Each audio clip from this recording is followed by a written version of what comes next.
Baik teman-teman, saya kangen ya dengan kalian. Ini udah 2 kali kita tidak interaktif. Sekarang saatnya untuk interaktif. Nah, sebagaimana sudah saya sampaikan tadi malam, harapannya kalian sudah sempat ya membuka-buka. Kalaupun minggu kemarin udah buka, agak lupa Bu, udah minggu lalu Bu ya.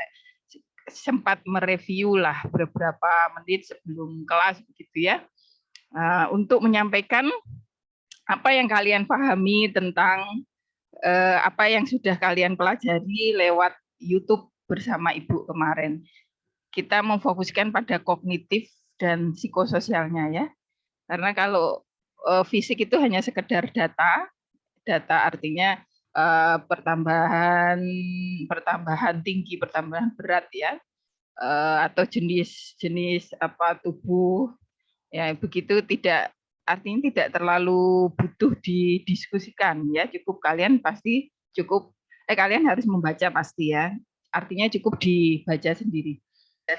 Nah, sekarang tentang kognitif ya, kita review. Saya tunjuk ya. Saya tunjuk karena putranya dikit ya, 2 putri, 1 putra untuk mereview tentang kognitif anak. Oke. Ya, silahkan. Dari mulai Mbak Fatin dulu. Apa yang 1 poin saja? Anda boleh melihat slide saya juga boleh. 1 poin yang Anda pahami dan itu nanti teman yang lain tidak boleh menyampaikan itu kecuali menambahkan dan memberikan poin baru. Artinya kalau 1 poin ini sudah disampaikan Mbak Fatim, Mas Fakih, Mbak Rosi atau yang lain jangan menyampaikan lagi. Berarti cari poin yang lain yang dipahami dari materi tentang kognitif anak ya. Kemudian kalau menambahkan boleh menambahkan, tapi tetap harus menyampaikan juga 1 poin yang lainnya. Dari Mbak Fatin dulu ya, Mbak Fatin dari materi tentang kognitif anak. Boleh ya Bu baca slide-nya? Boleh. Kan yang penting pahamnya itu yang saya lihat. Karena kemarin kan tidak interaktif. Artinya mungkin tidak sejelas kalau pembelajaran interaktif ya. Apa yang 1 poin yang Anda pahami dari perkembangan kognitif anak? Baik Ibu. Kognitif itu potensi intelektual yang terdiri dari tahapan pengetahuan, penerapan, analisis, sintesis, dan evaluasi. Nah, pengetahuan di sini yang dimaksud itu apa yang anak-anak ketahui, kemudian penerapannya, bagaimana anak-anak itu menggunakan pengetahuan yang udah dia ketahui, kemudian analisis, menganalisa sesuatu atau memecahkan masalah. Kemudian sintesis itu sama aja kayak menyimpulkan apa informasi yang udah dia dapat. Kemudian evaluasi atau membuat pertanyaan apa yang belum mereka ketahui betul-betul gitu Bu. Ya. Kira-kira kalau anak pada level mana? Itu kan yang dimaksud dengan kognitif. Kognisi itu apa? Itu adalah pengertian globalnya. Tapi anak-anak itu sampai ke level mana ya kira-kira? Apa anak-anak sudah mampu menganalisa? Kalau bertanya tentang analisa pada orang dewasa, tentu anak-anak bisa. Misalkan, kenapa toh ya? Kenapa toh kok mainanku dipinjamkan teman, dipinjamkan si A, misalkan dia nanya kenapa toh. Tapi kan dia nggak bisa menganalisa sendiri kan. Berarti anak-anak itu sampai ke level mana ya dari tahap yang jenengan sampaikan tadi? Tahapnya apa saja tadi? Tahapnya pengetahuan, penerapan, analisis, sintesis, dan evaluasi, Bu. Ya. Untuk anak mungkin baru pengetahuan sama penerapannya. Oke, bagus ya. Bagus, ya bagus. Untuk anak-anak itu dikasih tahu, diterapkan itu mampu ya. Tapi kalau sampai menganalisa itu belum. Itu sudah higher order thinking atau kognisi level tinggi ya. Itu yang perlu diasah, perlu diasah. kalau di luar negeri itu anak-anak itu sudah dibiasakan tanya mengapa. Tentu yang bisa menjelaskan orang dewasa, karena orang dewasa itu bisa menganalisa. Tapi kalau di Indonesia ini sampai level SMA, anak-anak SMA saja itu belum terbiasa untuk menganalisa. Karena pendidikan kita itu masih banyak hafalan. Nah, itu kelemahan dari produk pendidikan kita. Walaupun ke sini-sini sudah ada perbaikan untuk itu, akan tetapi real di kenyataan ya masih banyak itu anak-anak sampai level SMA itu masih menghafal, masih belum mampu menganalisa dengan baik ya. Nah, begitu ya. Jadi belum mampu berpikir yang bersifat deduktif atau induktif ya. Kenapa begini, kenapa begitu ya. Lebih pada masih mengcopy paste. Orang lain ngomong apa dia tirukan. Tidak dia analisa dulu benar apa salah ya. Nah, itu bahayanya sehingga sosmed seringkali di forward tanpa ada critical thinking. Critical thinking itu analisa benar atau tidak ya informasi ini. Nah, gitu ya. Oke. Terima kasih Mbak Fatin. Apa yang mau ditambahkan Mas Fakih dari apa yang disampaikan Mbak Fatin sebelum mungkin menambahkan satu poin dari materi kognitif yang dipahami?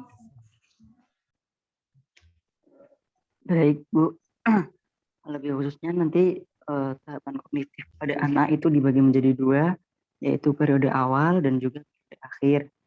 Yang mana pada periode awal nanti ada tiga fase, ada tiga ciri-ciri, yaitu mereka masih bersifat egosentris, memusatkan segala sesuatu kepada dirinya, masih egois seperti itu. Kemudian satu ada poin aja. simbolis. Satu Satu poin. Yang mana yang mau ditambahkan? Yang egosentrisnya egosentris. Apa? Oke, seperti apa?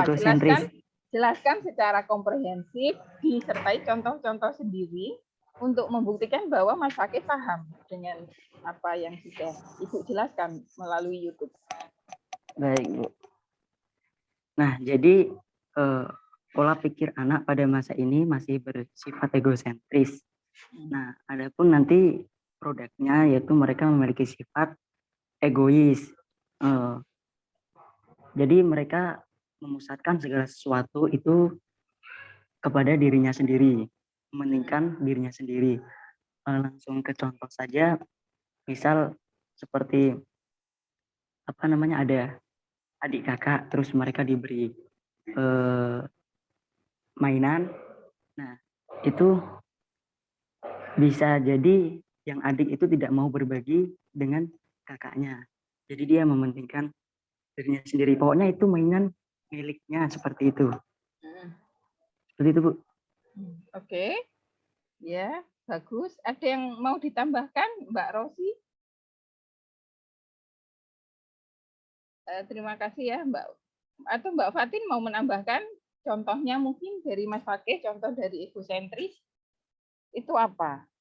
Dia masih fokus pada diri sendiri, menambahkan penjelasan atau contoh? Ada enggak yang mau ditambahkan? Egois itu menang sendiri. Nah, ini egosentris ya mirip. Nah, egois itu lebih ke sifat yang tidak hanya untuk anak-anak, tapi untuk semuanya ya, egois. Berarti menang sendiri. Apa-apa aku, nggak mau mikir yang lain. Tapi kalau egosentris itu berfokus pada diri sendiri, itu tahap kognitifnya anak. Jadi anak itu hanya memikirkan tentang apa yang menurut sudut pandang dia benar, itu dari perspektif dia sendiri. Dari pikiran dia sendiri, tidak dari kebenaran general truth atau dari konsep-konsep atau dari teori atau dari pendapat orang lain. Ya, dia biasanya berdasarkan suka atau tidak suka. Ya, begitu. Oke ya, itu namanya egosentris. Mereka itu seneng, makanya masih seneng ngaca ya, dikasih kaca itu seneng gitu ya. Ih lucu gitu ya, yang awal-awal anak-anak itu, wah lucu lihat dirinya sendiri ya, lihat ya, itu awal-awal mereka egosentris seperti itu secara fisik ya. Oke, kalau secara mentalnya ya seperti tadi, ya dia memang belum bisa kalau disuruh untuk berpikir, berempati, dia belum bisa ya. Tapi bahwa dia dilatih itu bisa. Seingat saya kelas ini sudah saya ajar interaktif ya tentang kognitif. Mungkin bagusnya langsung melompat pada psikososial yang karena kalau kelas lain 2 bab ini nggak interaktif, tapi kelas kalian kemarin sudah interaktif. Jadi menurut saya sudah cukup jelas. Berarti untuk kelas ini sebelum kita diskusi langsung ke psikososial aja. Mbak Rosi, apa yang satu poin yang kamu pahami tentang psikososial? Nanti bisa ditambahkan Mas Fakih dan Mbak Fatin ya.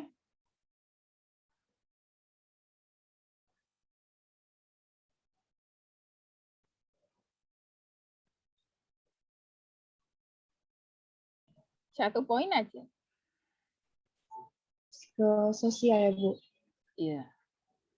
Nah, psikososial itu belajar tentang model, itu sebagai kayak perhatian atau pengamatan.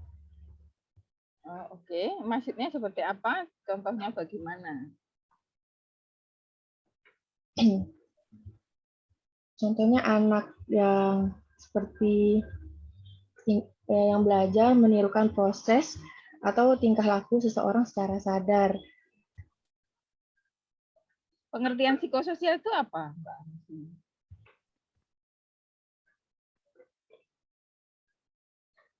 Mungkin saya makasih Mas Fakih, saya manggil yang lain untuk membantu Mbak Rosi ya. Ada yang mau bantu Mbak Rosi secara sukarela atau saya tunjuk? Secara sukarela ada, mungkin Mas Rifan ini. Satu lagi Mbak Nurul Jannah ya. Apa itu psikososial? Apa itu? Apa itu pengertian psikososial? Kalau kognitif tadi kan jelas ya. Pengetahuan ya yang ada pada diri anak ya, pengetahuan, penerapan, analisa dan sebagainya ya, tahap-tahap perkembangan kognitif. Kalau psikososial itu apa? Psikososial. Psikososial itu berarti bagaimana anak berinteraksi dengan sosial, dengan lingkungan di sekitarnya. Itu namanya psikososial ya. Bagaimana secara psikis maupun atau secara mental ya, fisik dan mental atau psikologis anak-anak itu berinteraksi dengan dunia di sekitarnya, dengan lingkungannya. Tadi Mbak Fatin sudah ya, terima kasih ya. Loh, kok malah tak pindah yang Mbak Rosi ya? Mbak Rosi tadi dia mencontohkan psikososial itu dengan mengamati katanya. Maksudnya seperti apa? Ada yang mau menambahkan, mencontohkan? Mengamati itu masuk dalam psikososial ya. Anak belajar dari lingkungan.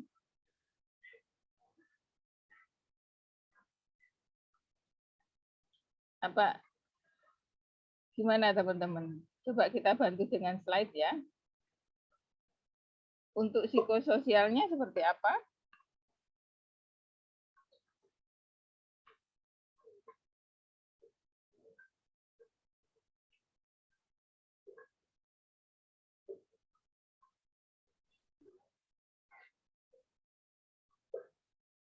Oke.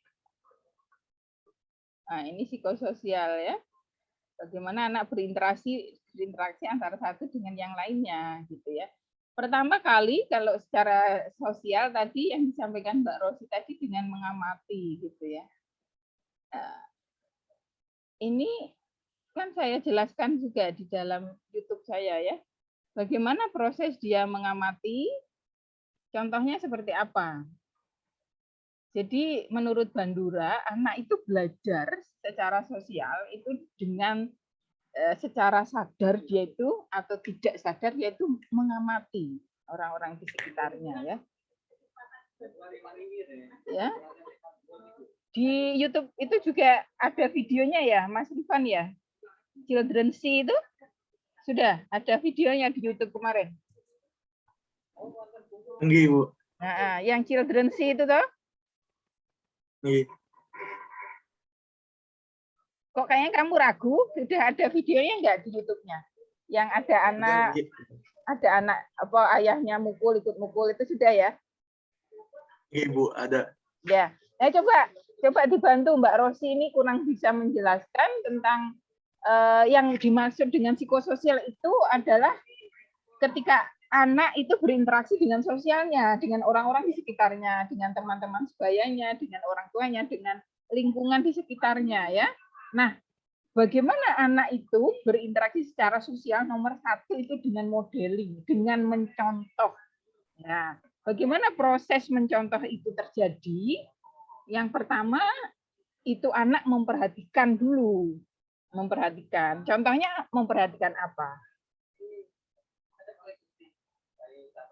Jadi teori tentang modeling ini atau belajar model ini utamanya adalah mengamati perilaku.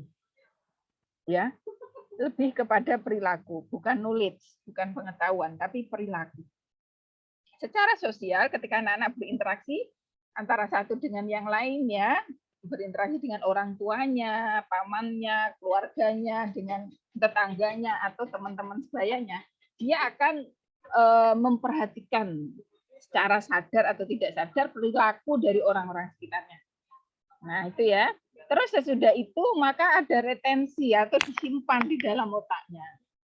Nah, pada suatu kesempatan dia akan dikeluarkan. Reproduksi motorik itu mengeluarkan apa yang sudah disimpan, diretensi dalam otaknya, disimpan.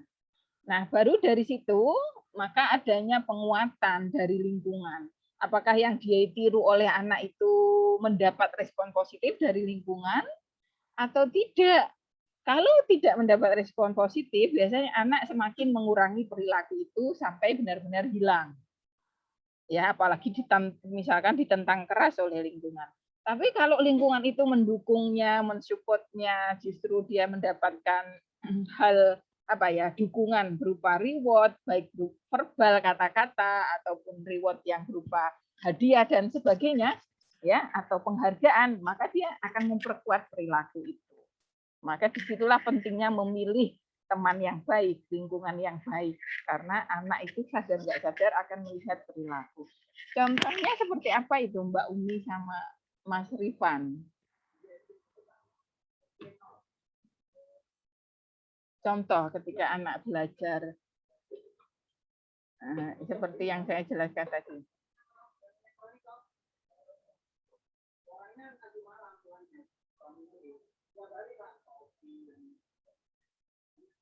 Contohnya, Bu?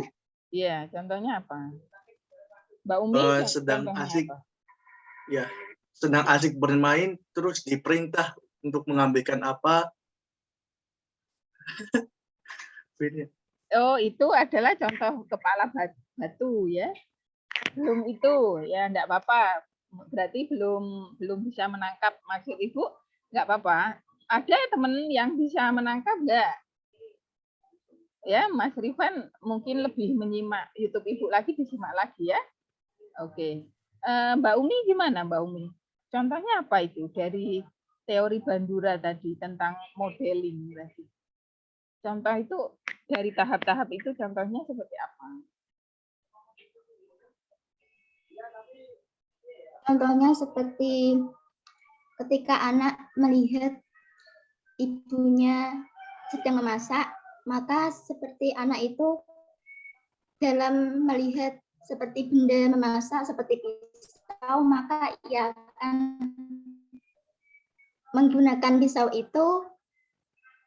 Ini gunanya untuk apa, dan kemudian ada benda yang bisa digunakan untuk melakukan pisau tersebut. Kemudian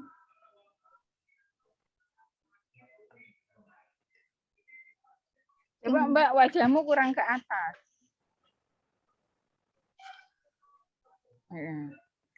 Enggak kelihatan, cuma kelihatan batuk.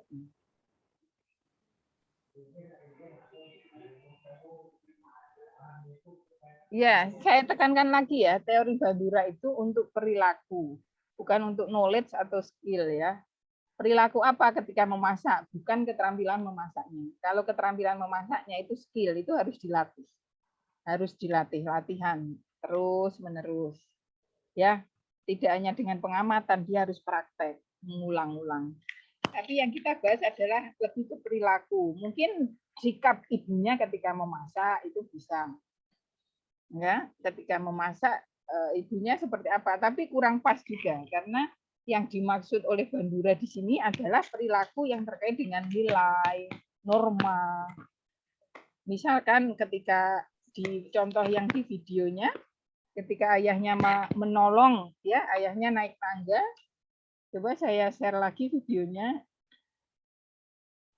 Kayaknya kok kalian belum nangkap dengan baik ya.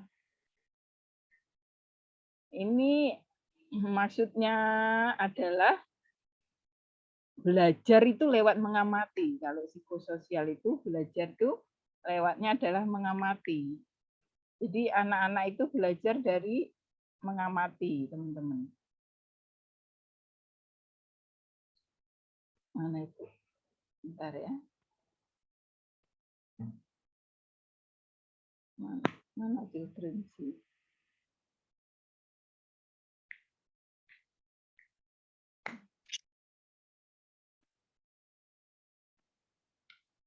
Saya letakkan di mana ya?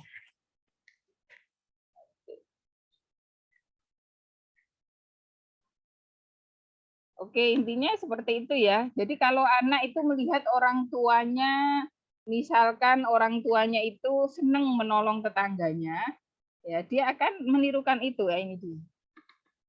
Kalau anak itu lihat perilaku orang tuanya itu dia lihat, sadar tidak sadar, sengaja tidak sengaja itu dia lihat begitu. Sesudah dia lihat, maka dia itu akan menirunya. Dia akan menirunya. Bentar ya, saya share coba.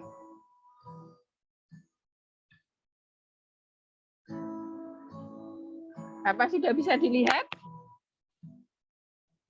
Sudah, Ibu. Nah, ini orang tuanya merokok. Orang tuanya merokok. Lihat, anaknya ikut-ikutan. Ya. Orang-orang dia buang putung.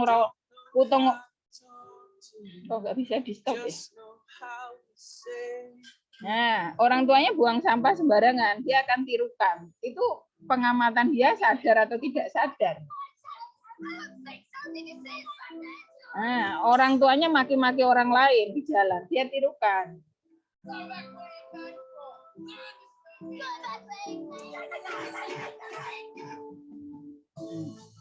Dia secara tidak langsung maupun langsung melihat orang tuanya, dia akan belajar perilaku dari situ. Dia melihat ayahnya melakukan kekerasan dalam rumah tangga ya, kasar terhadap ibunya, maka dia juga bersikap kasar terhadap ibunya ya. Karena anak-anak itu melihat, dia belajar dari melihat sosial, lingkungan di sekitarnya. Dia lihat ayahnya menolong ketika ada ibu-ibu yang barang-barangnya jatuh di parkiran mal.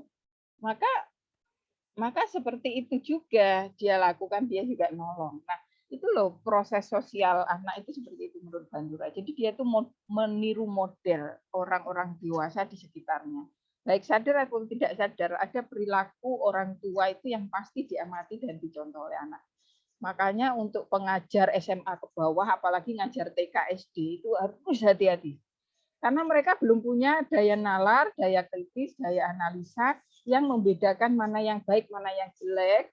Ya, apalagi belum punya akal, belum punya akal balik, belum tahu mana yang baik, mana yang benar, apalagi belum bisa menganalisa begitu.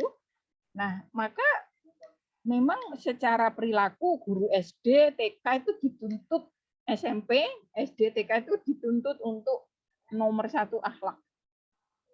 Karena apa? Orang tuanya aja masih kalah sama gurunya kan. Mau kata bu guruku begini misalnya. Ya karena yang banyak diperhatikan oleh anak dalam pembelajaran tuh gurunya nomor 1 itu. Ya. Kemudian secara kognitif juga seperti itu ya. Masih fakta yang semu begitu. Ya. Jadi seperti itu ya. Ada lagi nggak yang bisa mencontohkan? Saya Saya Bu. mau coba. Saya Bu izin. Siapa nama? Namanya siapa? Sylvia. Ulinuha? Enggak. Ya Bu. Ya. Nah, Ulinuha. Terus Ya. Cynthia. Ah, Cynthia, mana Cynthia? Raise hand bisa nggak teman-teman? Kan itu ada tanda orang senyum di atas kepalanya ada plus. oh iya. Nah, itu kalian ada tulisan raise hand, jadi enak Ibu. Pertama sebut nama, terus raise hand itu enak sekali nyarinya. Mana Cynthia? Sudah raise hand belum? Mana Cynthia? Sudah Bu. Sudah, ya. Ada lagi? Mungkin 3 orang atau 4 orang? Oh ya, dua orang karena cuma ngasih contoh ya. Enggak lihat, oh ini, oh ada 4 orang ya sudah, pas. Coba biar jelas. Nanti menyampaikan poin lain juga selain yang disampaikan yang pertama tadi juga bagus ya. Sekarang siapa yang mau ngasih contoh dulu dari teorinya Bandura tentang sosial anak?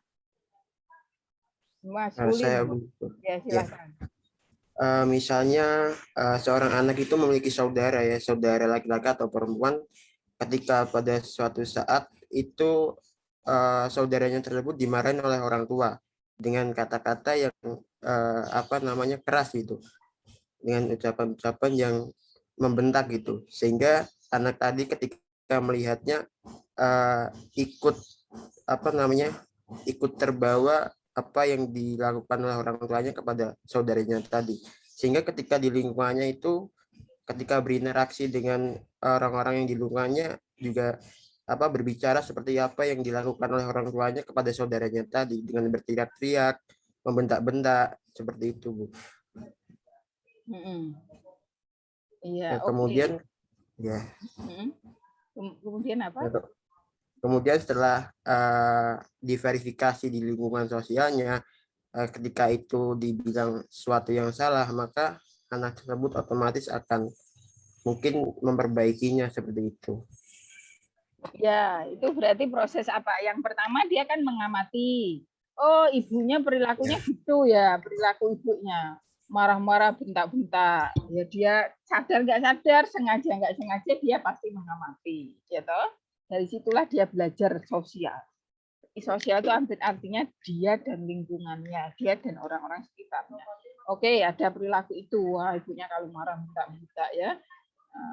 Oke, atau mungkin tetangganya kalau marah kebun binatangnya keluar, misal ya, tidak malah istighfar. Dia amati, itu proses mengamati. Habis itu tersimpan loh itu, tersimpan di otaknya ya, namanya retensi, ya, disimpan di otaknya. Terus habis itu ya dia reproduksi apa yang dia simpan tadi, ya dia akan keluarkan suatu saat pada konteks yang berbeda atau pada situasi yang sama di hari yang lain atau bahkan di hari yang sama. Intinya dia reproduksi, ya dia tirukan.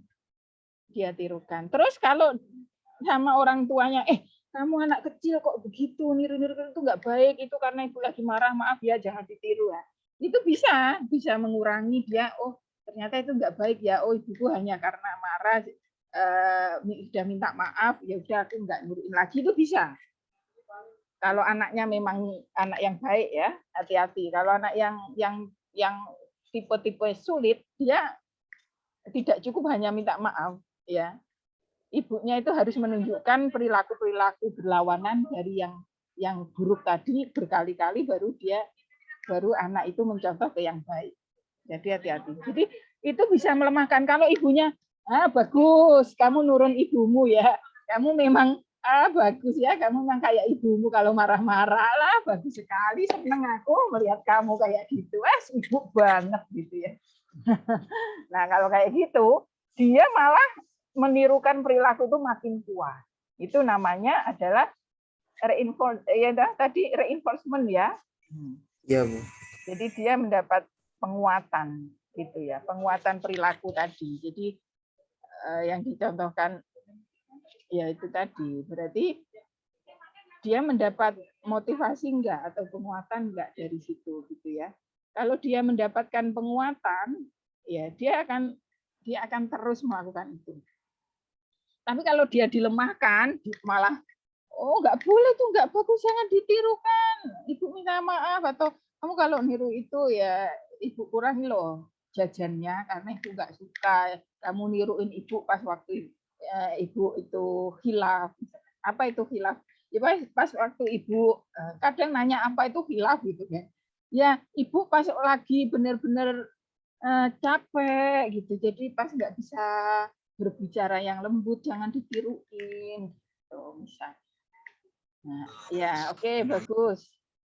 Ada tambahan poin lain nggak selain itu, Mas Ulin, selain tentang contoh ini? Mungkin itu aja sih, karena apa namanya, pada waktu itu kan anak belum bisa berpikir dan belum bisa membedakan baik dan buruknya, sehingga apa yang dia lihat ya dia tiru gitu. Itu aja sih. Kalau berpikir anak itu sudah bisa ya teman-teman, tapi dia belum bisa pada level menganalisa, dan apalagi plus belum balik, dia belum bisa membedakan yang baik dan yang buruk. Jadi semua diserap. Makanya kalau jadi guru TKMI SD itu dalam setiap langkah itu ya adalah apa namanya, model. Anda adalah model bagi yang diajar, bagi siswanya, lebih dari orang tuanya bahkan seringnya. Maka harus hati-hati sekali ya dalam berperilaku. Kalau mahasiswa SMA yang sudah balik plus mahasiswa itu sudah bisa, misalkan perilaku guru saya atau dosen saya ini kurang tepat. Di dalam Al-Quran itu disebutkan makan harus sambil duduk, kok beliau makan sambil berdiri sih. Ya itu ada bisa nggak Bu anak sampai pada level itu? Bisa kalau dia bukan menganalisa sendiri, tapi dia terbiasa dengan orang tua yang menganalisa perilaku yang nggak baik.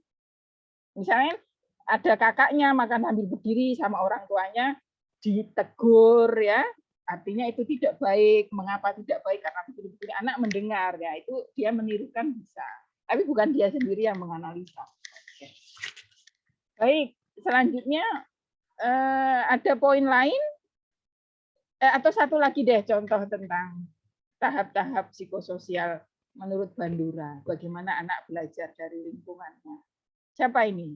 Mbak Rifki apa Mbak Sylvia apa Mbak Vita? Yang mau ngasih satu contoh lagi. Sylvia, Bu. Rifki. Ya, silakan Mbak Rifki. Nanti Mbak Sylvia sama Mbak Vita menambahkan poin lain dari psikososial, tidak tentang contoh lagi ya. Terserah tentang apa. Jadi pertama, perhatian atau pengamatan. Anak mengamati apa yang ada di lingkungan atau di sekitar. Misal, orang tuanya makan dengan tangan kanan. Terus, retensi daya ingat. Dia mengingat, tadi orang tuanya makan dengan tangan kanan. Habis itu, yang ketiga, reproduksi motoris menirukan. Tadi anak itu telah melihat dan mengingat apa yang telah dilakukan orang tuanya. Makan dengan tangan kanan. Berarti dia melakukannya, menirukan. Terus ketiga, penguatan, reinforcement, penguatan. Dia makan dengan tangan kanan, terus dipuji dengan orang tuanya, wah pintarnya makan pakai tangan kanan. Dengan didukung seperti itu, dia senang, dapat pujian. Berarti itu hal yang bagus dan menguatkan dia bahwa berarti makan selalu pakai tangan kanan. Sudah, Bu. Oke. Ya, oke, betul. Ya, jadi itu tentang etika, tentang moral dan sebagainya itu seperti itu ya. Coba kalian amati video ini ya, ini bagus. Jadi ada yang memperkuat contoh kalian itu ya. Bentar. Jadi ada yang memperkuat contoh kalian. Ada suatu penelitian terhadap anak. Anak itu ketika diletakkan dalam penelitian ya, 2 anak ya, satunya diletakkan di dalam ruangan, kemudian dipertontonkan adegan-adegan kekerasan. Di mana di dalam video yang dilihat anak itu, ya ada adegan kekerasan begitu. Nah, di dalam kamar tempat dia itu melakukan treatment, diberikan treatment dalam penelitian, itu dikasih boneka. Apa yang dilakukan oleh anak itu? Ternyata anak itu memukul boneka tadi, menyekiknya, menendangnya, persis seperti yang dia lihat dalam video yang ditunjukkan padanya. Sementara anak lain di kamar yang berbeda, itu tidak dipertontonkan video tentang kekerasan.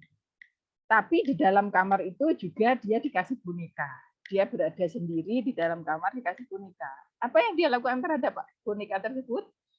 Kemudian boneka itu dielus-elus, disayang-sayang, dipeluk-peluk. Ya, Masya Allah, ternyata ini ada kaitan sama diskusi kita nanti ya. Bahayanya gadget ya.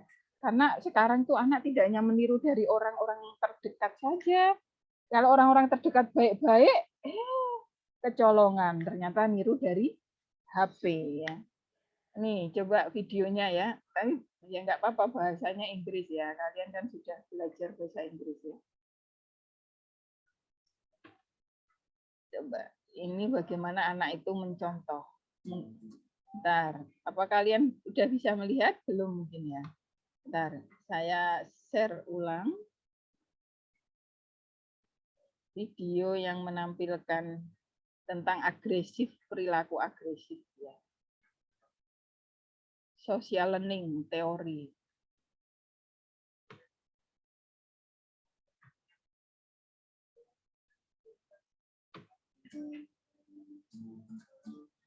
Apa kalian bisa melihatnya? Mbak Sylvia? Sudah, Bu. Bisa? Bisa, Bu. Bisa. Bisa, Bu.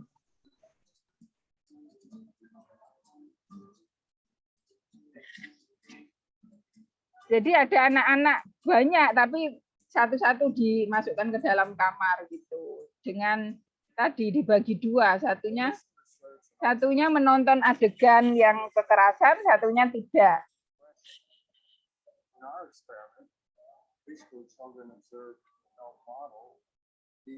Nah, ini ketika dia menyaksikan ada yang mukul-mukul boneka, melempar, ya, menendang, memukul,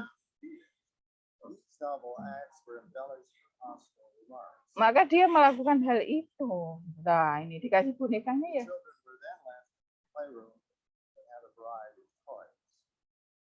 Maka dia juga seperti itu. Dia pukul.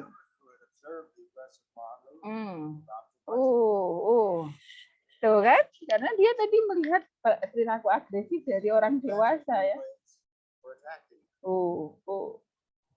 Bonekanya diserang, ditendang, dipukul. Ini Albert Bandura ya, ahli psikologi ternama di dunia yang melakukan riset tentang sosial Bandura, menemukannya. Mau ditembak juga bonekanya, lebih parah daripada yang dicontohkan. Itu kan ngeri. Jadi kalau anak-anak melihat tentang kekerasan, dia akan lebih keras gitu dari yang dicontohkan. Yang dicontoh tadi dia kan nggak pakai pistol, ini pakai pistol. Wah, ini nendang-nendangnya lebih parah kan? Iya.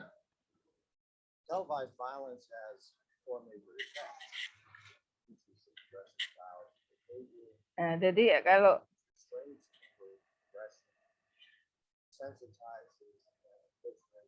hati-hati dengan agresivitas ya, dengan apa yang dilihat, karena itu akan menyebabkan anak-anak itu menjadi agresif.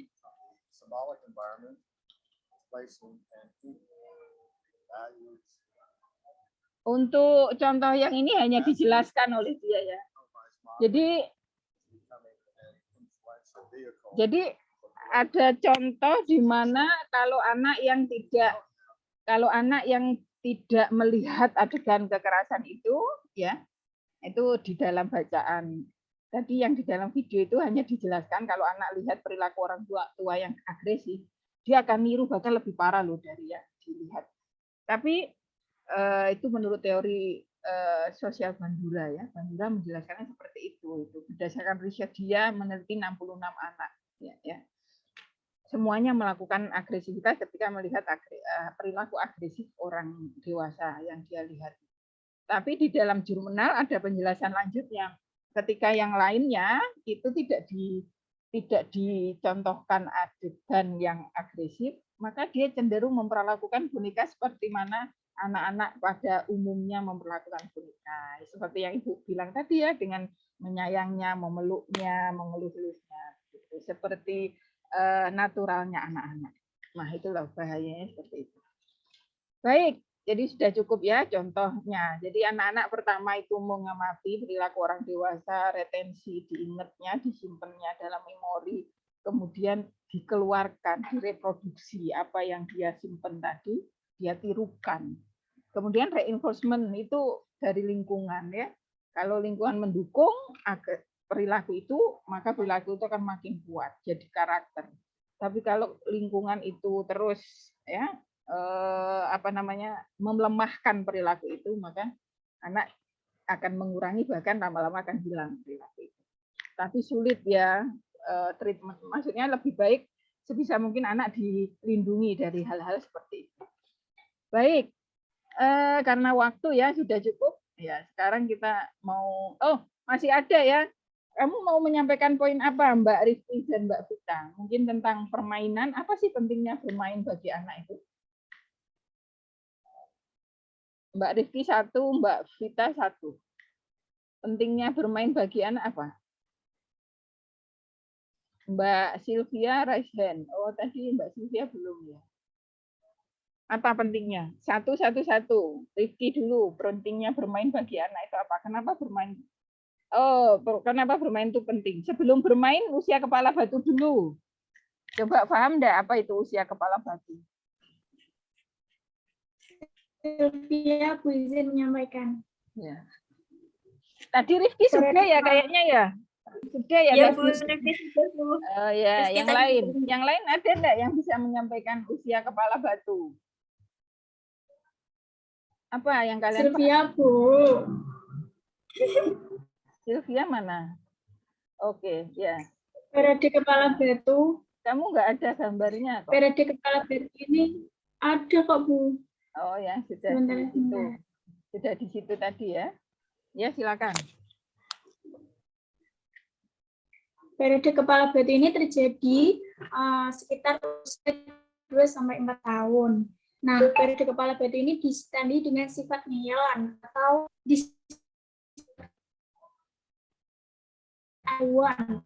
inilah yang aku mau gitu. Jadi kemudian di Indonesia ini anak-anak tidak mengalami masa-masa, cenderung tidak mengalami masa-masa kepala batu karena orang tua di Indonesia itu cenderung permisif atau selalu menuruti kemauan anak tersebut. Padahal usia kepala batu ini merupakan upaya pembentukan kepribadian anak agar anak tersebut lebih gigih dan kuat. Apabila kemauannya itu selalu dituruti dan dia selalu mendapatkan apa yang dia mau, maka dia akan menjadi anak yang lebih mudah menyerah. Sebaliknya apabila dia mengalami periode kepala batu ini dengan normal atau semua kemauannya tidak dituruti, kemauannya tidak selalu dituruti, maka anak itu akan menjadi pribadi yang lebih gigih dan kuat. Seperti itu, Bu. Terima kasih. Iya, oke, betul. Kebanyakan kita di Indonesia kan memang di Indonesia itu kan ya penyayang sekali ya. Kayak kalau di luar negeri itu SMA itu sudah harus hidup sendiri, sudah mandiri. Kalau di Indonesia mana tega orang tua begitu ya. Sudah harus mandiri, pengen HP ya beli sendiri, pengen main ya harus uang sendiri semuanya. Hanya dikasih biasanya untuk fasilitas studi aja. Tapi kalau untuk fun, untuk kesenangan atau untuk hal-hal ya pakaian ya misalkan atau rekreasi itu mereka harus cari uang sendiri gitu ya. Begitu juga dengan cara mendidiknya, biasanya lebih demokratis ya. Kalau memang itu nggak bagus, ya nggak diizinkan.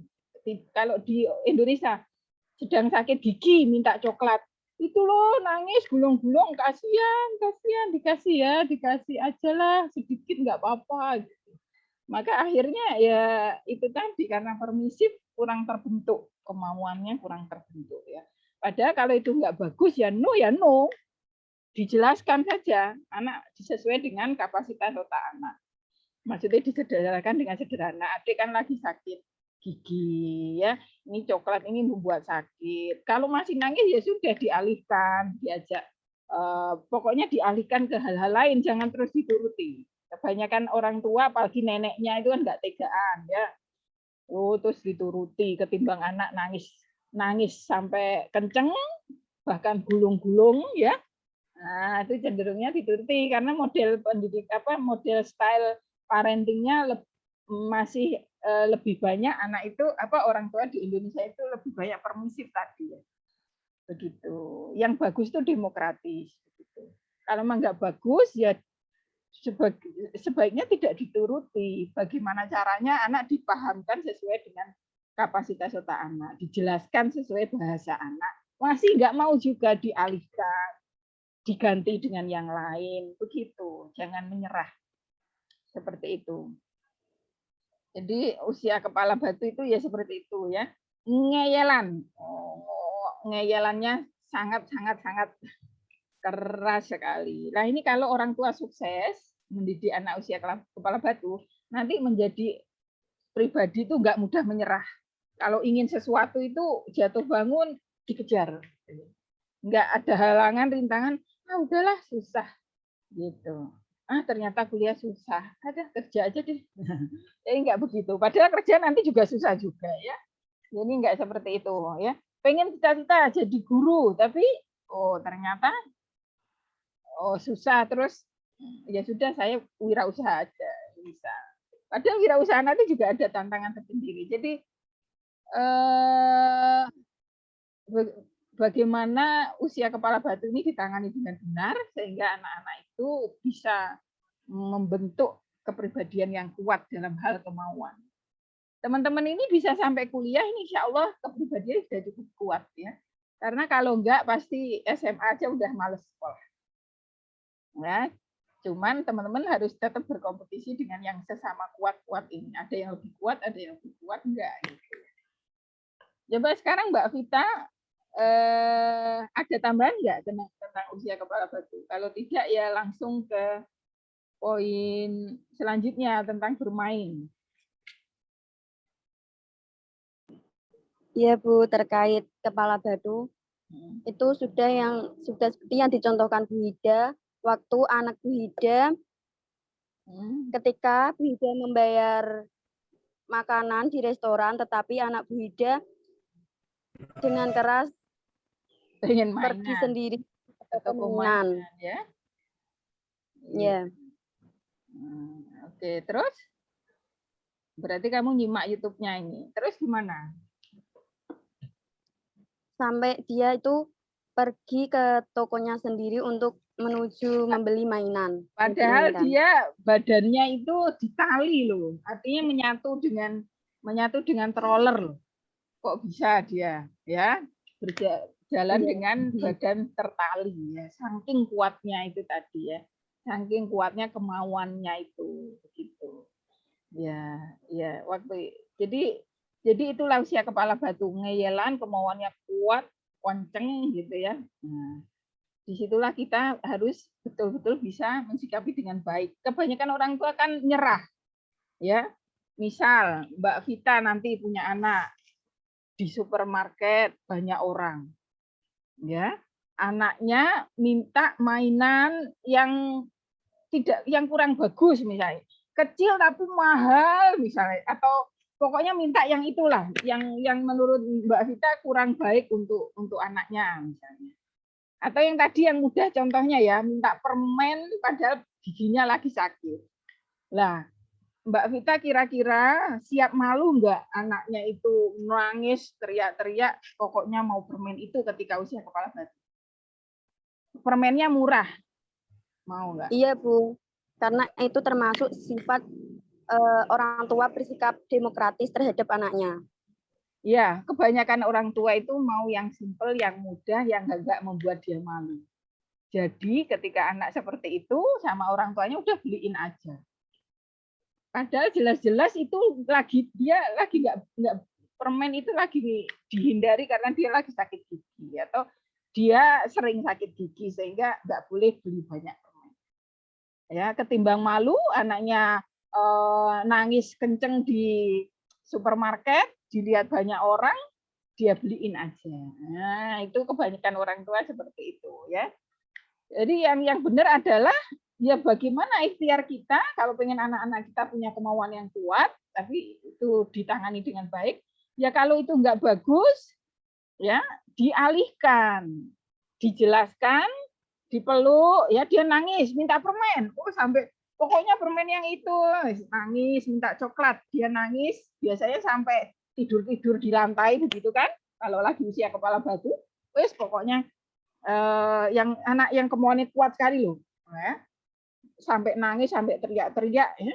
Itu dipeluk, dikasih pengertian sesuai kapasitas anak. Kalau masih meronta-ronta, segera dialihkan. Jangan menyerah menuruti. Kalau kepingin anaknya tumbuh dengan menjadi pribadi yang berkemauan kuat. Karena hanya orang-orang yang berkemauan kuatlah orang-orang yang bisa sukses sampai level atas, ya. Kalau orang mudah menyerah, mudah putus asa itu sulit untuk sukses. Ada halangan sedikit menyerah, ya, putus asa, ya, menghindar, gitu. Jadi seperti itu maksudnya usia kepala batu itu. Jadi harus ditangani. Jadi dipeluk, ya, ditenangkan. Jadi jangan malu anaknya nangis gulung-gulung, walah mbok dicukokne to mek permen wae. Itu kan omongan orang awam kadang begitu. Atau orang-orang mbok ya dibelikan toh, kasihan loh, cuman minta coklat gitu aja. Rame di resort, rame di supermarket. Jadi jangan dengarkan orang lain. Anda tahu ilmunya, ya. Dipeluk, dikasih pengertian, masih nangis ronta-ronta. Segera alihkan, keluar dulu. Nanti ya Mbak ya saya bayarnya, ini barangnya saya tinggal. Pergi, diangin-angin ya, sambil terus dialihkan. Nanti kalau dia udah tenang, kita ambil barang kita bayar. Gitu. Jadi nanti akan jadi anak yang kuat, tetap kuat. Coba kalau nyerah, udahlah beliin aja. Ya udah, nanti akan jadi anak yang kepribadian tidak punya kemauan yang kuat gitu, karena dia tidak terbentuk kemauannya dengan baik dan tepat. Itu ya. Tentang permainan, siapa yang mau menyampaikan terakhir? Jadi permainan itu ya ternyata banyak ya manfaatnya ya teman-teman ya. Baik secara fisik, secara mental ya, permainan ya. Iya, Bu. Tentang permainan. Ya, makanya jangan pelit beliin mainan anak. Ya. Anak itu dunianya bermain. Anak itu adalah raja, gitu ya. Nah, dengan bermain secara kognitif apa manfaatnya? Dia bereksplorasi, menjelajah lingkungan, mempelajari objek, mobil-mobilan, rumah-rumahan, ya. Atau kalau anak saya itu paling suka sekarang tuh truk oleng, truk oleng ya apalah itu ya. Dia juga belajar memecahkan masalah ya dari situ ya. Oh ini bannya copot, bagaimana memasangnya lagi dan sebagainya. Ini anak belajar atau dari bermain tuh anak bisa memahami peran ya. Ada dokter-dokteran, guru-guruan gitu ya. Emosional, secara emosional apa manfaatnya? Bisa mengatasi konflik. Kan sering ya tengkar sama teman gara-gara temennya minjem mainan kelamaan misalnya ya, atau ngerusakin mainannya. Ini anak belajar memecahkan masalah emosional gitu ya. Nah, seperti konflik, kegelisahan. Nah, itu bagus permainan. Jadi sayang sekali kalau digantikan dengan gadget. Baik, sekarang kita diskusi selanjutnya. Ya. Siapa yang mau membacakan topik diskusi kita? Masih ada kira-kira 15 menit untuk berdiskusi seputar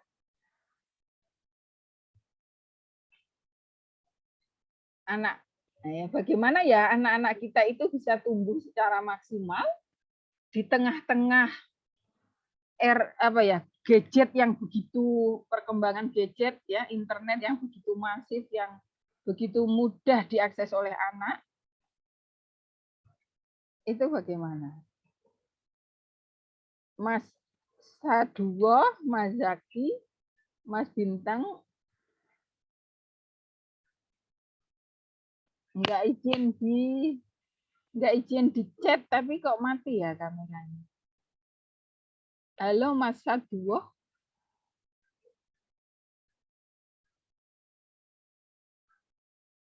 Mas Saduo? Oh, dia nggak kuliah ya berarti. Mas Saduo? Udah 3 kali ya. Oke, nggak kuliah berarti ya. Mas Zaki? Mas Zaki?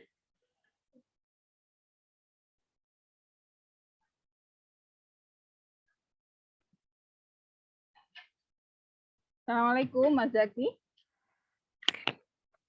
Mas Zaki? Mana Mas Zaki? Mas Zaki? Halo?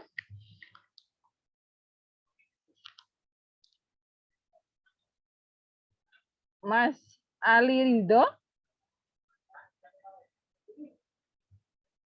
Enggak merespon ya?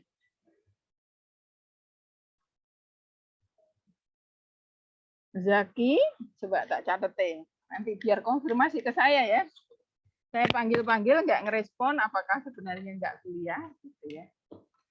Di menit 9:04, 9:47. Zaki, siapa lagi? Ari Ridho, Fariha, Ulfa.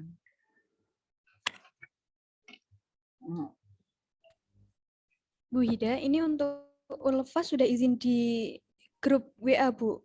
Terkendala sinyal. Ulfa, oh oke. Yeah. Siapa lagi yang izin di WA? Oh, izinnya di WA ya kemarin. Ulfa aja. Saja. Yeah. Mas Ali Ridho, ada nggak Mas Ali Ridho? Ayo Mas Ali Ridho. Kalaupun mati itu merespon ya. Makanya kalau ke toilet ya izin aja teman-teman ya. Biar kelasnya bagus kesannya ya. Mbak Bella, mana Mbak Bella? Bella mana? Ada, oh memang sinyalnya jelek dia. Oke. Ya, tulis ya di chat ya. Atau di WA group. Katanya yang nulis di WA group cuman itu kok Ulfa. Baik, ayo kita lanjutkan. Ada 3 catatan teman-teman. Kalau Rifki ada nggak Rifki? Ada Bu, ada. Tadi keluar masuk Bu ini. Oh ya, nggak apa-apa asal konfirmasi ya. Oke. Jadi ada 3 ya yang tidak merespon dan mati videonya ya. Kalau mati video tapi merespon enggak masalah, ini enggak merespon. Tadi ke belakang. Oh. Kamu tiba saya catat tadi. Izin tulis aja di chat, siapa tahu Ibu lagi butuh manggil Mas Zaki gitu kan. Kok enggak ada ini, kuliah apa enggak ini? Dipanggil enggak respon-respon ya. Oke, berarti tinggal Ari Ridho sama Fariha yang harus jelaskan pada Ibu ya. Baik. Maaf Bu Hida. Ya, loh kamu muncul dari paketan. Tadi paketan saya habis Bu, paketan. Oh, gitu. Yeah. Belum sempat ngasih tahu di chat. Iya, Bu. Maaf, Bu. Gitu. Ya sudahlah teman-teman, saya percaya teman-teman sungguh-sungguh ya, ini hanya sistem aja biar teman-teman tidak tidak sebenarnya nggak kuliah tapi ngomong kuliah gitu ya. Baik, yuk kita masih ada waktu 15 menit ya. Kan sudah saya share tuh tentang topiknya. Ini kan era digital ya teman-teman. Jadi itu masalah sampai sekarang ini masih membuat orang tua gelisah gitu ya. Ada bahkan tetangga saya itu sampai anaknya itu matanya itu bengkak karena setiap selesai sekolah sampai pagi dia nggak bisa lepas dari gadgetnya. Kalau dilarang marah, stressful kalau dilarang, marah-marah sampai. Padahal ibunya juga punya balita, akhirnya diizinkan, menyerah ya. Ya tetap ibunya mikir cari solusi, cuman belum bisa melawan kemauan anaknya untuk terus main HP itu. Rumahnya lantai 2, jadi akhirnya anak itu di lantai 2 tidak terkontrol, membuka apa aja itu.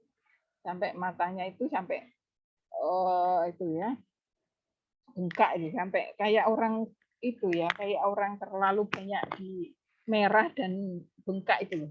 Usianya masih SD, masih SD, ya SD kelas 4. Nah itu juga saya lihat padahal di kampung ya, di Banget Ayu itu kan desa tapi di kota, aksesnya gampang ke kota. Itu ada anak balita 2 cewek-cewek itu main gadget begitu.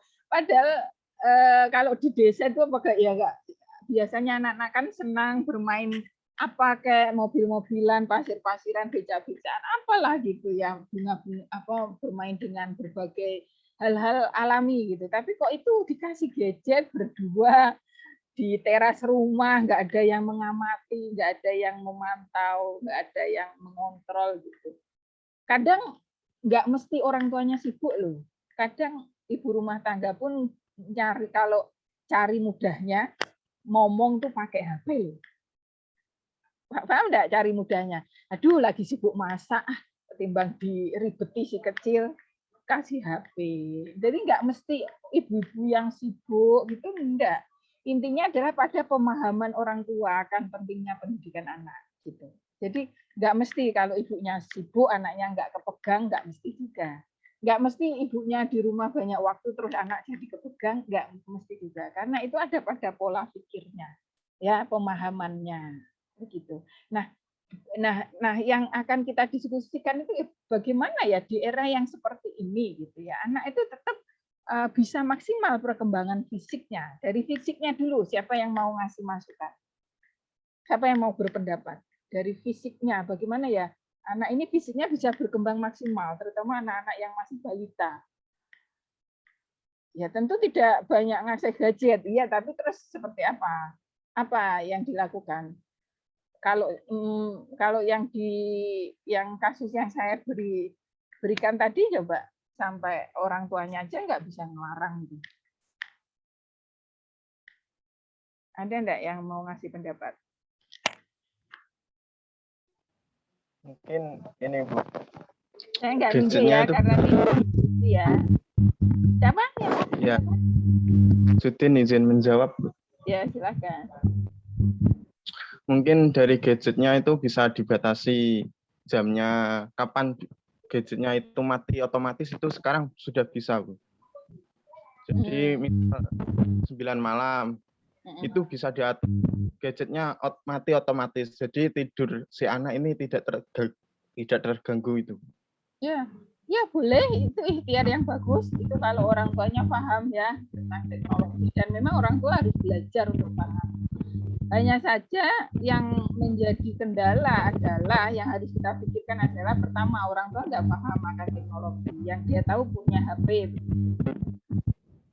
Yang kedua adalah anak ketika tiba-tiba mati itu malah nangis dan marah-marah. Nama apa yang harus dilakukan lagi kalau itu terjadi? Mas Sirojudin atau teman-teman yang lain? Tadi sudah saya setujui ya masukannya. Ini suara dari Mas Sirojudin ini terlalu ini, Mas. Kamu kenapa itu? Terlalu gimana? Sakit telinganya apa? Nah, Ya mungkin minimal itu diingatkan terus. Jadi si anak ini tidak merasa, oh saya sudah disetujui memakai gadget ini secara terus-menerus. Itu Bu. Bisa Oke. diingatkan terus. Oke. Atau juga bisa dialihkan. Mungkin diajak main, diajak jalan-jalan. Oke. Bagus. Ya, ini karena suaranya agak dengung-dengung ya, saya dimatiin aja itunya apa? Itunya Mas Sirot Judin karena berdengung-dengung gitu. Ya, tadi dari Mas Sirot Judin ya, bagaimana tawarannya adalah yang pertama bagaimana agar bisa tetap bisa berkembang secara bagus di era gadget. Tadi harus disetting ya. Disetting YouTube pun yang YouTube Kids, YouTube anak-anak. Mati otomatis di jam tertentu. Sebaiknya anak-anak balita jangan lebih 2 jam. Dan itu pun ngasihkannya enggak sekaligus. Tapi setengah jam, nanti kapan lagi setengah jam, kapan lagi mungkin 1 jam. Parenting control juga, Bu. Ya, parenting control. Seperti apa itu, Mas Jaki? Di aplikasi Play Store sekarang kan ada akses untuk orang tua mengetahui jadi apa namanya HP anaknya, misal dia menginstal aplikasi apa kan orang tua bisa tahu melalui email yang didaftarkan. Iya, iya, iya. Berarti itu penting itu. Kalian buat PKM tuh di desa-desa itu kan sudah banyak yang pakai gadget ya. Bagaimana kalian buat PKM pengabdian masyarakat ya. Mahasiswa kan juga harus PKM juga ya. Nah, nanti didanai oleh Unisula biasanya ya, bagaimana mengajarkan para orang tua itu kontrol parenting misalnya ketika menggunakan gadget, karena nggak banyak orang tua yang tahu itu kan, nggak banyak gitu ya. Oke, ide yang bagus. Jadi tadi dibatasi gitu ya, dikasih timing, terus dikasih kontrol, itu hal yang bagus. Terus dialihkan. Apa kira-kira pengalihan yang bagus ketika anak betul-betul sudah mulai kecanduan gadget? Siapa yang mau bicara? Saya, Bu. Ya, silakan. Yaitu dengan bermain permainannya sederhana seperti puzzle atau peta umpet. Itu fungsi bermain secara fisik tersebut yaitu menjadikan anak-anak mengurangi risiko stres, depresi, obesitas, atau lesu. Begitu, Bu. Iya, betul. Ya betul, permasalahannya Mbak Ani sekarang itu agak sulit tuh nemu. Kalau di desa masih banyak, tapi di kota itu nemu teman sebaya itu sulit sekali loh. Anak-anak nemu teman sebaya, rata-rata itu banyak kan di rumah dan main gadget. Nah, berarti kalau memang solusinya anak didorong untuk bermain dengan permainan-permainan tradisional ya, permainan-permainan tradisional, kalian di YouTube yang kalian saksikan sudah ada ya video tentang permainan tradisional ya? Sudah belum, Mbak Ani? Sudah Ibu tampilkan belum di YouTube-nya?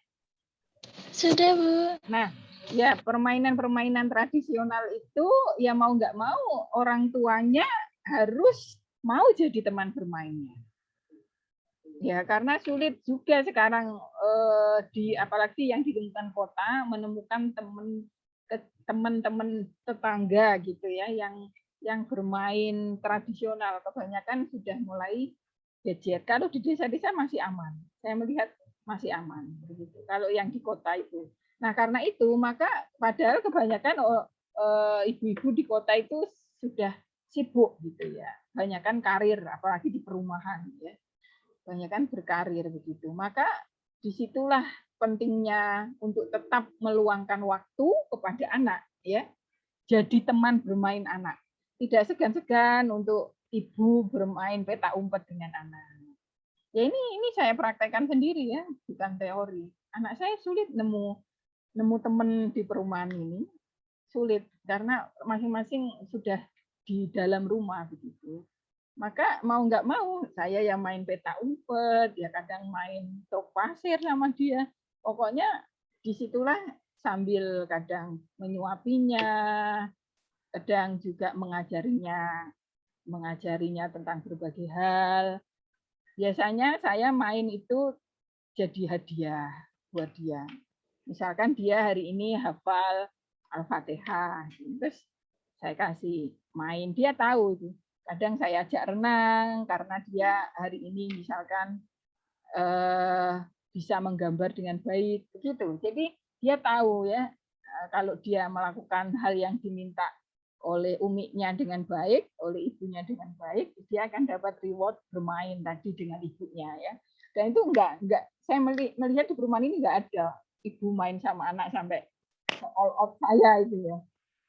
Ya karena itu sampai main kejar-kejaran sampai apa saya nggak peduli orang ngomong apa. Yang saya pikirkan adalah perkembangan fisik, mental dan psikososial anak saya. Jadi kan banyak orang-orang awam yang nggak tahu ya, malu bermain sama anaknya gitu ya.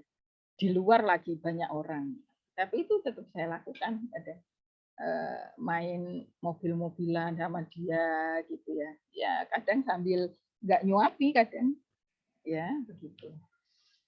Main peta umpet, apalagi yang dia sukai ya. Berenang, ya begitu. Oke, ya bagus. Jadi intinya diperbanyak bermain ya Mbak Hani ya. Kalau teman-temannya sulit diharapkan, maka ibunya harus mau banyak meluangkan waktu. Begitu. Ditarget lah sesibuk apapun. Seperti saya kan, ya saya pengen banyak waktu untuk putra saya yang balita, tapi tuntutan karir dan pekerjaan ya amat sulit sebenarnya, karena selain dosen mengajar full juga masih meneliti, melakukan pengabdian masyarakat, juga masih kuliah S3. Jadi saya hitung tuh paling hanya 2 jam saya bisa ngasih anak saya perhatian full. 2 jam itu saya usahakan maksimal dia punya memori yang baik dengan ibunya. Saya tidak seberuntung ibu-ibu rumah tangga yang banyak waktu. Itu hanya punya 2 jam itu biasanya. 2 jam di malam hari, setengah jam di pagi hari ya.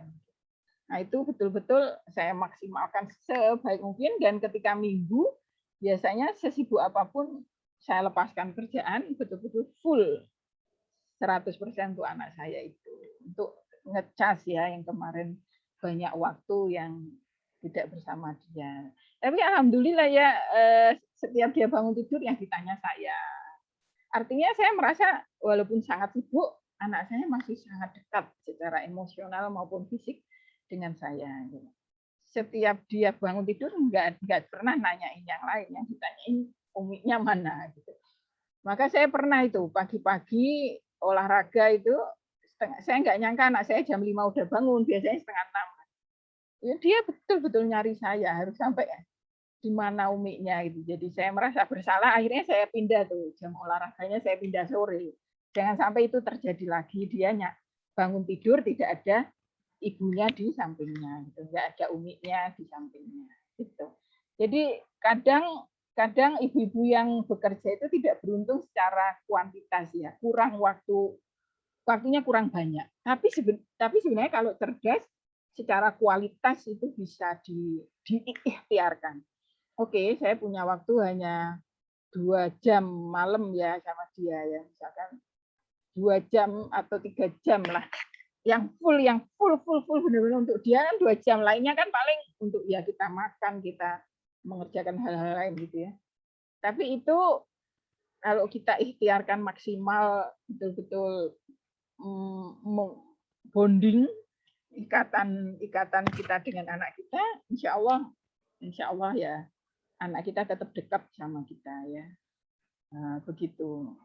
Kadang kalau beruntung juga pas waktu liburan kuliah itu lebih banyak waktu sama anak ya, pas nggak ngajar itu.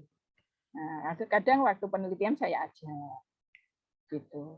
Ya seperti itu, harus intinya itu sebenarnya bukan sibuk nggak sibuknya, buktinya ibu rumah tangga pun nggak mesti bisa ngasih waktu yang berkualitas untuk anak. Tapi pola pikir kita bahwa kita ingin memberikan yang terbaik untuk anak kita dan kita punya ilmunya, itu yang penting.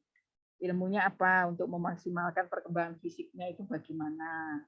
Untuk memaksimalkan perkembangan Untuk fisik kurang ya. Tadi gizi, bagaimana dengan gizi? Ya, ada yang belum membahasnya ya. Ada nggak yang mau ngasih informasi tentang gizi? Betapa pentingnya gizi pada anak. Iya, silakan. Kalau udah main gadget itu sering lupa waktu ya Bu, sering lupa makan. Jadi itu nafsu makan itu berkurang karena lebih asyik itu tadi main gadget. Jadinya kurang makan, terus kurangnya gizi. Ya, betul. Ya, kurang makan, kurang gizi. Makanya manfaatkan aja gadgetnya, cari konten-konten tentang memasak. Itu betul itu. Ya, anak saya laki-laki. Ya, kenapa saya cerita orang lain? Karena saya sendiri punya anak. Ini justru cerita yang mahal karena nggak semua yang ngajar psikologi sudah nikah dan punya anak. Kebetulan saya punya anak. Saya itu selalu ajak dia masak. Misalnya masak cumi, nanti dia yang nyuci gitu. Padahal usianya masih 4 tahun ya. Kadang itu nanti dia jauh lebih lahap. Saya tunjukkan di YouTube-nya itu tentang memasak gitu. Tapi yang anak-anak gitu ya. Oh, chef gitu, chef anak-anak. Oh, begitu ya. Jadi anak saya laki-laki semua, tapi semuanya suka masak begitu. Semuanya suka memasak. Diajak masak-masakan gitu, masak yang mudah aja, telur. Dia ngocok telurnya, ngasih garamnya, baru kita yang goreng. Jangan dia yang goreng, nanti bahaya kalau nggak ada. Pas nggak ada kita, dia bisa ngidupin kompor, bahaya. Jadi dia yang ngocok. Itu dia lebih lahap makannya. Dilibatkan dalam aktivitas yang ada kaitan bagaimana dia makan. Atau Anda makan di depannya. Dia main gadget, Anda makan di depannya. Enaknya, ya Allah, seger, ya Allah, enak. Gitu. Nah, itu juga bisa merangsang dia untuk jadi mau makan. Anda makan makanannya dia aja. Ya Allah, enak, ini tak ya, atau bunda minta ya, atau ibu minta ya. Ya Allah, oh seger loh deh, gitu. Apalagi kalau dia yang masak, kita puji. Nah, itu insya Allah nanti dia walaupun masih megang gadget, ya tetap terbantu untuk tetap mau makan dengan baik. Ya pokoknya smart baby comes from smart mom. Jadi bayi-bayi yang cerdas itu sebenarnya sumbernya dari ibu-ibu yang cerdas. Ibu-ibu yang bisa memecahkan permasalahan dengan baik seputar anak, tahu ilmu mendidik anak, ya, kemudian mau meluangkan waktu untuk mendidik anaknya dengan baik, sesedikit apapun waktu yang dia miliki. Karena kalau ibu yang nggak punya banyak waktu, bagaimana waktunya berkualitas untuk anak. Kalau yang punya banyak waktu, bagaimana waktunya itu nggak terbuang-buang, ya, tidak berlebih untuk anak, tapi juga nggak terus terbuang-buang gitu. Nah, tantangannya itu. Ya. Baik, selanjutnya ada lagi nggak sebelum kita tutup 2 atau 5 menit lagi? Bagaimana agar anak bisa tumbuh secara maksimal kognitif, psikososial, fisik? Saya izin menyimpulkan tadi, boleh nggak, Bu? Boleh. Tadi yang saya tangkap lebih kepada upaya preventif ya untuk mencegah seorang anak ini tidak kecanduan game ya. Jadi upaya menangani itu upaya untuk mencegah itu lebih baik daripada upaya menangani, dan upaya menangani itu lebih sulit daripada upaya mencegah. Jadi yang bisa kita lakukan adalah mencegah sedini mungkin agar seorang anak itu tidak tidak kecanduan game tersebut. Apakah seperti itu, Bu? Ya bagus. Ya benar, bagus. Kalau sudah kecanduan itu sulit ya teman-teman. Memang begitu. Kalau sudah kecanduan itu jadinya sulit nanti. Harus ditreatment betul-betul untuk kembali ke semula. Tapi kalau dicegah itu kan sebelumnya itu lebih mudah sebenarnya. Ya, lebih mudah. Ada seorang ibu yang sebenarnya tahu bahayanya gadget, tapi kadang dia tidak bisa memanage waktunya dengan baik, sehingga karena kesibukannya akhirnya dikasih gadget juga anaknya. Ada itu tidak sedikit, ibunya sibuk kasih gadget, gitu ya. dan kurang dikontrol, kurang diawasi. Apalagi punya ilmu tadi parenting kontrol tadi nggak punya juga. Jadi itu banyak terjadi ya di ibu-ibu yang ada di Indonesia begitu ya. Ngerti, tapi nggak dilakukan. Gitu. Tahu, apalagi yang nggak tahu tambah bahaya lagi. Kalau yang tahu kan biasanya ada tobat-tobatnya, ya Allah, gimana ini anakku kok tak kasih gadget terus, ya Allah, astagfirullah besok lagi tak kurangi kan gitu karena tahu efeknya. Tapi kalau yang nggak tahu itu yang bahaya gitu. Oke, ya masih ada 3 menitan. Ada enggak masukkan lagi bagaimana agar secara kognitifnya, fisiknya tadi sudah lumayan dibahas ya, terutama stimulasi dan gizi. Kemudian kognitifnya diajak bermain itu juga bisa itu meningkatkan kognisinya ya. Diajak bermain tadi juga menyelamatkan fisiknya dari obesitas. Kadang anak-anak terlalu kurang gerak itu juga bisa obesitas. Obesitas itu berbahaya teman-teman ya. Apalagi pada anak-anak nanti bisa menyerang organ-organ dalam tubuhnya jadi bermasalah. Bahaya. Jadi anak yang gendut banget itu bukan malah lucu ya. Kadang kita itu lihat anak gendut, ya pengen begitunya, seneng gitu ya. Padahal kalau kegendutan nggak bagus loh itu, kasihan loh ya. Nanti ada organ-organ dalamnya yang bermasalah. Biasanya ada pada jantung, paru-parunya gitu. Itu bermasalah. Kalau kegendutan, obesitas, kurang gerak, banyak gula, ya, itu bahaya, bisa penyakitan ya, walaupun masih anak-anak. Nah itu tadi lebih banyak ke fisik, kognitif, secara psikososial bagaimana ya tentu ya itu tadi. Selain permainan ada lagi enggak teman-teman? Anak-anak bagaimana agar anak-anak itu perkembangannya baik secara psikososial? Apa yang kalian lakukan sebagai orang tua agar anak-anak secara psikososial itu maksimal selain diajak bermain tadi? Kalau bermain kan masaknya ke fisik, ya. Selain Mbak Hani siapa lagi? Nanti boleh Mbak Hani. Itu. Ya udah terakhir ya, ini terakhir sebelum saya tutup ya, waktunya habis. Gimana Mbak Hani? Yaitu dengan melibatkan dalam kegiatan di rumah seperti menyapu, menyiapkan makanan tamu dan lain-lain begitu Bu. Oh gitu. Jadi melibatkan seperti yang Hida tadi sampaikan ya, banyak melibatkan anak-anak dengan kegiatan. Jangan merasa dirusui, anak ikut nyapu. Aduh, malah kotor, nggak usah, sana. Oh, nggak begitu. Oh, pinter ya. Nanti kalau ngulangi jangan ada dia. Anak bantu nyapu, misalnya cewek ya bantu nyapu kok masih kotor. Mana diulangi itu bisa membuat anak nggak semangat belajar lagi ya. Jadi mengulanginya nanti pas anak nggak ngeliat, ibunya bersihin lagi, gitu ya.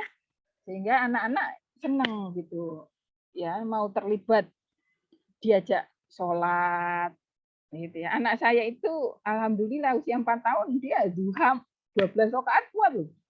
Saya sampai heran, walaupun bacaannya nggak sempurna, tapi dia ikuti betul saya 12 rakaat duha itu. Itu yang saya heran tuh karena kakaknya dulu nggak kayak gini ya. Bukan membandingkan, bukan, tapi kekuatan fisik dia loh. Anak 4 tahun kok mau-maunya niruin duha 12 rakaat gitu.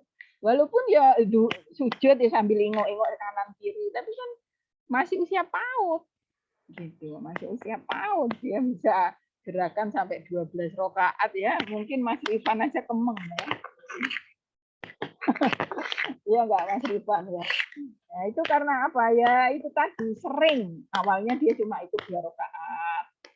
Lama-lama ikut lagi 4 rakaat. Lama-lama bisa dia ikut full ya. Lama-lama bisa ikut full, Masya Allah gitu. Artinya sering libatkan aktivitas orang tua yang positif. Sholat diajak. Ada perkumpulan-perkumpulan orang tua itu diajak, itu menurut Nabi itu sangat positif. Apa positifnya? Kita jadi tahu perilaku anak yang kurang baik dan segera mengoreksi. Kalau anak-anak bermain dengan anak-anak itu nggak kelihatan perilaku nggak baiknya. Tapi kalau anak-anak sama orang tua itu kelihatan. Oh, anak ini bicaranya bentak-bentak kurang sopan. Oh, anak ini sikapnya orang tua seperti itu ya segera bisa diluruskan, begitu ya. Itu juga bisa memaksimalkan perkembangan psikososialnya. Diajak silaturahim ke orang-orang pintar, orang-orang hebat, ke teman-teman kita yang ramah, yang baik, yang perilakunya bisa dicontoh. Ya, itu juga bisa meningkatkan kemampuan psikososialnya. Emil Salim ya, tahu Wakil Gubernur Jawa Timur, Kang Emil ya, yang masih muda itu, yang wakilnya Khofifah Indra Parawansa itu sama ayahnya dulu waktu usia SMA itu udah dilepas gitu aja. Ketika ayahnya tugas ke luar negeri diajak, terus udah ditinggal gitu aja. Terserah kamu keliling di negeri orang, dia tetap percaya anaknya untuk menjelajah negeri orang, negeri asing itu nggak takut anaknya hilang. Makanya anaknya bisa cerdas dan wawasannya luas ya. Begitu. Baik, saya pikir cukup teman-teman. Ya, mari kita tutup dengan kafaratul majlis. Subhanakallahumma wa bihamdika asyhadu an la ilaha illa anta astaghfiruka wa atubu ilaik. Wassalamualaikum warahmatullahi wabarakatuh. Waalaikumsalam warahmatullahi wabarakatuh. Terima kasih Bu Ida. Sama-sama.